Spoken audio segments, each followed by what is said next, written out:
లక్ష్మీదేవి ఇంటికి వస్తుందనే నమ్మే కొన్ని శుభ సంకేతాలు మన సంప్రదాయాల్లో చెప్పబడ్డాయి. అవి ఈ వీడియోలో తెలుసుకుందాం. ఇంట్లో అకస్మాత్తుగా సువాసన రావడం, పువ్వుల లేదా గంధం వంటి మధురమైన వాసన రావడం శుభంగా భావిస్తారు. దీపం నిశ్శబ్దంగా ప్రకాశంగా వెలిగితే ఐశ్వర్యానికి సంకేతంగా చూస్తారు. ఉదయం గోవు, ఏనుగు కనిపించడం సంపదకు సూచనగా భావిస్తారు.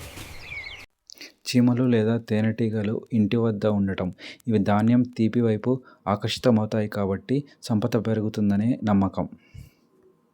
ఇంట్లో పిల్లలు నవ్వుతూ ఉండడం, ఆనంద వాతావరణం లక్ష్మీ కటాక్షానికి సంకేతం అంటారు. అనుకోకుండా ధనం లభించడం, చిన్న మొత్తంలోనైనా డబ్బు రావడం శుభారంభంగా భావిస్తారు. శుభ స్వప్నాలు, పూలు, దేవాలయం, నీరు వంటి స్వప్నాలు ఐశ్వర్య సూచనలు అంటారు.